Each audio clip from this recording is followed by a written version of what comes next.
տակած կարող ենք իսպաս դնել մեր գործընկերներին։ Սահմանադրության հարցը։ Սա, պարոն Ազարյան, ինձ թվում է ամենաէական հարցն է այսօր քննարկվող հարցերի։ Իսկ ոչ թե սահմանադրության, այլ այն ինչ սով ինչ համատեքստով դուք ներկայացրեցիք։ Ուրեմն կարա լինի տեսական երկու իրավիճակ։ Ադրբեջանը անկեղծ է իր մտահոգություններում, այս մարդիկ անկեղծորեն մտածում են, մեր սահմանադրությունում կա գրված մի բան, որը մեզ թույլ չի տալու խաղաղ եւ համերաշխ ապրել եւ համագործակցել հետագա տարիներին։ Եթե Ադրբեջանը անկեղծ է, ապա լավագույն ճանապարհը եւ ամենակարճ, ամենաուղիղ ճանապարհը փարատելու այդ մտահոգությունները հենց խաղաղության պայմանագրի ստորագրումն է, որովհետեւ բոլոր լուծումները խաղաղության պայմանագրում են, նախ տեքստում եւ երկրորդ եկեք հիշենք վավերացման մեխանիկան։ Ստորագրումից հետո մենք վերցնելու ենք այդ փաստաթուղթը եւ գնանք դիմենք Սահմանադրական դատարանին։ Սահմանադրական դատարանը, որ աշխարհում միակ մարմինն է, որը իրավունք ունի մեկնաբանել մեր սահմանադրությունը եւ ոնց Սահմանադրական դատարանը ասեց ըստ այդմ էլ այդպես է, ուրեմն գնալու ենք հարցնենք Սահմանադրական դատարանին եւ Սահմանադրական դատարանը կարող է ասել, որ այս թուղթը, որտեղ գրված է, որ Հայաստանը ճանաչում է Ադրբեջանի տարածքային ամբողջականություն Ալմաթայի համաձայն եւ ԽՍՀՄ փլուզման, ուրեմն պահին երկու երկրների միջև եղած սահմանների շրջանակներում, այդ դա համապատասխանում է սահմանադրությանը, ուրեմն վերջ, Ադրբեջանի մտահոգությունը փարատվեց։ Ասի Սահմանադրական դատարանը, որ դա չի համապատասխանում իրականությանը, ուրեմն Ադրբեջանի մտահոգությունները փաստացի արձանագրվում են, որ տեղին են։ Ես տեսական դատողություններ եմ անում, որտեղ այլ չի կարող լինի, հա, տրամաբանական չի։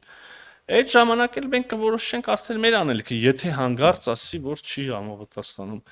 Մեր իշխանությունը կոնկրետ քաղաքացիական պայմանագիրը կգա ժողովրդին կասի, բայց սա շատ անհավանական է։ Երկրորդ սցենարը, որովհետև մի անգամ արդեն անցյալ սեպտեմբերին նմանատիպ հարցով Սահմանադրական դատարանը արդեն դիրքորոշում արտահայտել։ Ինքը մեկ այլ փաստաթղթի դելիմիտացիաների հանձնաժողովների ուրեմն կանոնակարգը վավերացնելիս Սահմանադրական դատարանը նույն սկզբունքին Ալմաթային արդեն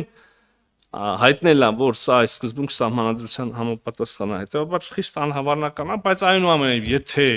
Սահմանադրական դատարանը խաղաղության պայմանագրի մասով կասի, որ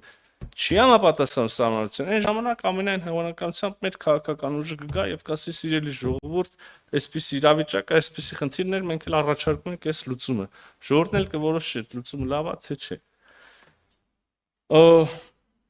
Ասում ենք սա իրանց, անշուշտ, պարոն Ազարյան, ասենք ոնց եք պատկերացնում, հանդիպենք, ամենաէական թեմաների մասին խոսանք եւ չասենք, լավ, հարգելի հարևաններ, հիմա դուք լուրջ մտածում եք, որ այդ սահմանադրության մեջ խնդիր կա, թե ժամանակ եք ձգում։ Իհարկե ասում ենք։ Ցավոք սրտի ես չեմ կարող ասել, որ ես ստացել եմ, ես կամ մյուս գործընկերները վարչապետի հանդիպումների ընթացքում այս տեսակ հարցադրում անելիս ունենք լիարժեք եւ սպառիչ ադրբեջանական կողմի պատասխան, որը ես կարող եմ ձեզ հիմա ներկայացնել։ Այդպես չի ցավոք։ Մենք միաժամանակ նաեւ ասում ենք, որ նայեք, այս պատճառով դա խնդիր չի։ Բայց եթե խնդիրը կա, քիչ առաջ նկարագրեցի, սենց լուծում եւ այլն,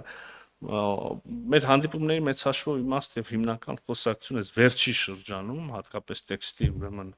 համաձայնությունից հետո ըստեյության այս ոգով եւ այս ոճով է ընթանում, բայց սա ընթացքն է, չկա որևէ շոշափելի արդյունք, որը ես կարող եմ հիմա ձեզ ներկայացնել։ Կարող եմ ասել լավատեսականն է, որ խոսակցությունը փակ չի, խոսակցությունը ավարտված չի, խոսակցությունը ընթանում է եւ կրկին ես զուշավոր լավատեսություն կհայտնեի այն մասին, որ իրատեսական շանսեր կան մոտ ապագայում նաեւ